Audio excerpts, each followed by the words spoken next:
Hello viewers, কেমন আছেন আপনারা? আশা করি সকলে ভালো আছেন। আজকে বিকেলবেলা আমি গ্রামের মাঠে শাক উঠাইতে আসছি। এটা শাক না, একটা ঔষধি গুণ সম্পন্ন গাছও বলা চলে। তা থানকুনি পাতা, অনেকে মানিক পাতাও বলে থাকে। আমরা তো আমাদের এলাকায় মানিক পাতা বলেই থাকি, থানকুনি পাতা বললে অনেকে চিনতে পারে না। আমি আমার মেয়েকে নিয়ে আজকে গিয়ে এই মানিক পাতাগুলো উঠাতে গিয়েছি।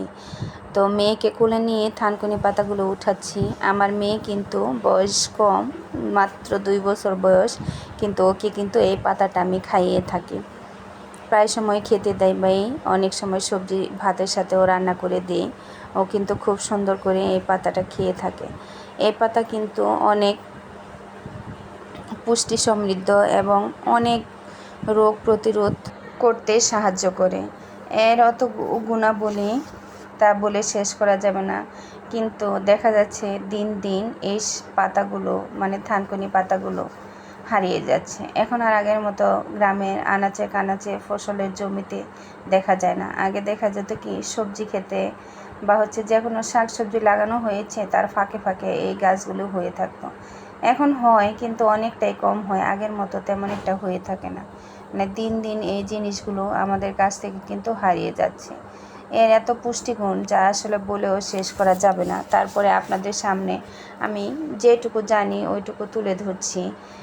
প্রথমত, প্রতিদিন সকালে খালি পেটে যদি আমরা থানকুনি পাতার রস 1 চামচ পরিমাণ খেয়ে থাকি, এটা কিন্তু আমাদের স্মৃতিশক্তি বাড়াতে সাহায্য করবে।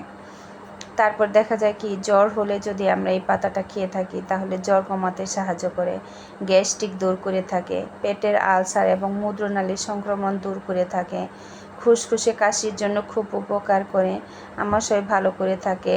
তারপর লিভারের সমস্যা দূর করে রক্ত দূষণ প্রতিরোধে কার্যকরী ভূমিকা পালন করে, চুল পড়ার হার কমায়, শরীরে টক্সিন বের হতে সাহায্য করে, শরীরের রোগ প্রতিরোধ ক্ষমতা বাড়ায়। এত গুণাগুণ থাকা সত্ত্বেও কিন্তু আমরা এই পাতাটা খুব বেশি পরিমাণে খাই না। খায় খুব অল্প স্বল্প মানুষই খেয়ে থাকে। যারা এর গুণাগুণ সম্বন্ধে জানে তারা দেখা যায় কি খায়, তবে খুব অনেক বেশি মানুষই আছে যে এই পাতাটা আমরা খাই না। তো এখন থেকে আসুন সবাই মিলে আমরা এই পাতাটা খাই, থানকুনি পাতা, কারণ এটা সবার জন্যই উপকার। এই পরন্ত বিকেলবেলা আমি আমার মেয়েটাকে কোলে নিয়ে তারপর গিয়ে পাতাগুলো উঠাচ্ছি।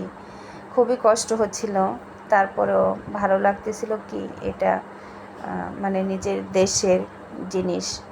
আর আমি তো বাড়িতে গেলে সব সময় এই পাতাগুলো